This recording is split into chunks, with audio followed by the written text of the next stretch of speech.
Class 12 के English में मात्र आपको एक काम करना है और यहाँ से 40 प्लस आपको नंबर मिलेंगे। यानी 40 प्लस का मतलब 41, 42, 45 नंबर तक लड़ने का चांसेस है। वो कौन सा काम करना है इंग्लिश में कि आप 45 नंबर ऐसा ही उठा सकते हैं, 40 नंबर ऐसा ही उठा सकते हैं। इस वीडियो को बिना स्किप किए देखिए, मैं 100% गारंटी देता हूं कि अगर इस बताए गए तरीकों को आप फॉलो कर लेते हैं ना बाबू, तो ध्यान दीजिएगा कि यहाँ से 45-40 नंबर का आपका लड़ जाएगा प्रश्न। अब चलिए बात करते हैं क्लास 12th इंग्लिश है। यहाँ करना है कि आपको क्लास 12 वाले बच्चे जितने भी है इंग्लिश में, जिनका इंग्लिश में नंबर नहीं आ पाएगा, जो चाह रहे कि इंग्लिश में बहुत कमजोर है, तो बाबू खड़े खड़े आप बस एक काम कर लीजिएगा ना, तो आपका 45 नंबर 40 नंबर यहाँ से इंग्लिश में मिल जाएगा। वो कौन सा काम करना है? देखिए आपका इंग्लिश में दो भाग है, एक प्रोज सेक्शन है, दूसरा प्यूरिटी सेक्शन है। तो आपको करना कुछ नहीं है, जो प्रोज सेक्शन चाहे प्यूरिटी सेक्शन है, यानी समझिए कि लगभग 20-22 को 22, 23, 24, 25 को चैप्टर्स है प्रोज और प्यूरिटी मिलाकर इंग्लिश में, ठीक है ना। तो आपको सारे चैप्टर्स के राइटर नेम मतलब लेखक नेम, जैसे पहला चैप्टर इंग्लिश में है क्लास 12 में इंडियन सिविलाइजेशन एंड कल्चर, तो आपसे एग्जाम में करता है Indian civilization and culture is written by dot dot, यानी इंडियन सिविलाइजेशन एंड कल्चर के लेखक कौन है बाबू? तो आप क्या मारते हैं? महात्मा गांधी। वैसे ही सारे चैप्टर्स के लेखक का नाम याद कर लेना है कि भारत इज माई होम के लेखक कौन है? Doctor Zakir Hussain. A pinch of snuff के लेखक कौन है? मनोहर मालवीय।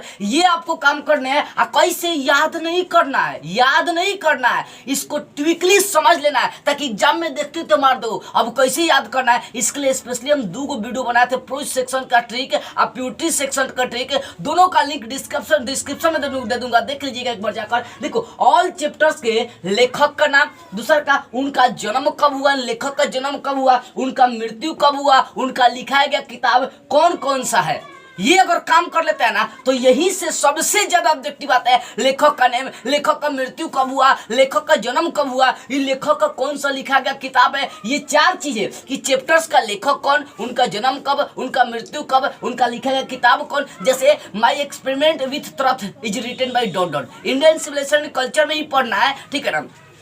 तो माई एक्सपेरिमेंट विथ ट्रथ के लेखक कौन है? महात्मा गांधी है, ठीक है ना। तो ये बुक हो गया। तो हर चैप्टर्स में जो लेखक है उनका कुछ ना कुछ लिखा गया बुक है, तो उन बुकों को क्या करना, आपको अध्ययन कर लेना है। मतलब देखो सारे बुक नहीं, जैसे मान लो महात्मा गांधी का बहुत सारा यंग इंडिया, यंग इटली, हरिजन, बहुत सारे किताब लिखे हुए हैं, लेकिन इंग्लिश के अंदर कुछ इंपॉर्टेंट चैप्टर्स का नाम दिया गया है। जैसे इंडियन सिविलाइजेशन कल्चर जब चैप्टर्स पढ़िएगा तो उसमें जब महात्मा गांधी के बारे में जानेंगे तो वहीं पर दिया my experiment with truth is written by dot dot, यानी माई एक्सपेरिमेंट विथ ट्रथ के लेखक कौन है? महात्मा गांधी। तो ये सब ट्विकली में याद भी करवा चुका हूं। देखो क्या करना है, प्रोज सेक्शन और प्यूरिटी सेक्शन के जितना भी चैप्टर्स इंग्लिश में पढ़ता है वहां पर लेखकों का नाम, उनका जन्म, उनका मृत्यु और उनका लिखा गया किताब को बस आपको अध्ययन कर लेना है। और देखिए 45 नंबर लड़ जाएगा। सबसे पहली बात तो यहाँ से आपका 40 नंबर ऑब्जेक्टिव खड़े लड़ेगा, ऑब्जेक्टिव 100% लड़ेगा, क्योंकि आपका इंग्लिश में ऑब्जेक्टिव देखो 100 को देगा, मात्र 85 को बनाना याद रखेगा। इसलिए ऑप्शन होने के कारण से 40 को तो एकदम किताबी ऑब्जेक्टिव आपका लड़ेगा। अगर ये याद कर लेते हैं तब। और उसका 5 नंबर का एगो लड़ता है मिलान करने वाला कि किस लेखक का जन्म कहाँ,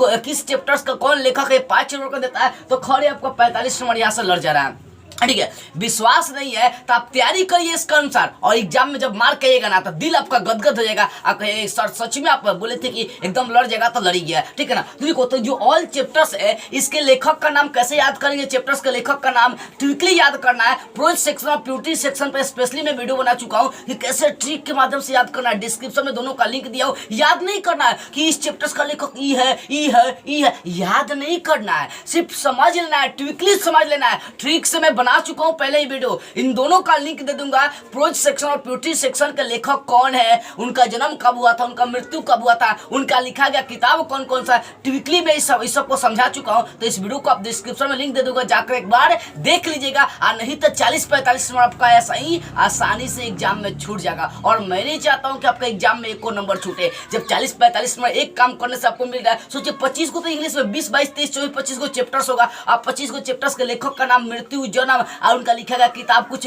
याद कर लेना हो गया। आज 40-45 में उठा लीजिए इंग्लिश में, तो ऐसा ही उठा सकते हैं। सिर्फ ये है तरीका, याद रखिएगा। और उसके बाद इंग्लिश में निबंध बनाएंगे तो भैया आप समझिए 80 पार कर देंगे इंग्लिश में सही नंबर। तो मेरे कहने का सीधा सही मतलब है कि जितना भी चैप्टर्स है उनके लेखक का नाम, उनका मृत्यु, उनका जन्म और लिखा गया उनका किताब, इसको अध्ययन कर लीजिए और देखिए आपका इंग्लिश में 40-45 नंबर खड़े के खड़े लड़ जाएंगे, ठीक है ना। ऑब्जेक्टिव सबसे ज्यादा यहाँ से लड़ेगा, सबसे ज्यादा आपको ऑब्जेक्टिव लड़ेगा। इसलिए इन सभी का ट्रिक यानी ऑल चैप्टर्स के लेखक का नाम, जन्म, मृत्यु याद करने का ट्रिक मैं बता चुका हूँ, उसका लिंक डिस्क्रिप्शन में दे दूंगा, उसको जाकर एक बार जरूर देखिएगा, उसको पढ़िएगा। प्रोज सेक्शन और प्यूटरी सेक्शन, इन दोनों का अलग अलग वीडियो है, इन दोनों को ट्विकली मैंने समझाने की कोशिश किया है और एक बार देख लीजिएगा ना तो 100% बोले कि सादा एकदम सीधा दिमाग में घुसेगा। एग्जाम में देखते एकदम लगा कि अरे बाप ये सर बता दिए थे, एकदम लड़ जाएगा आपका, ठीक है ना। इसलिए इस वीडियो को पूरा देखिए और जो दिया गया लिंक है उसको भी आप पूरा देखिए।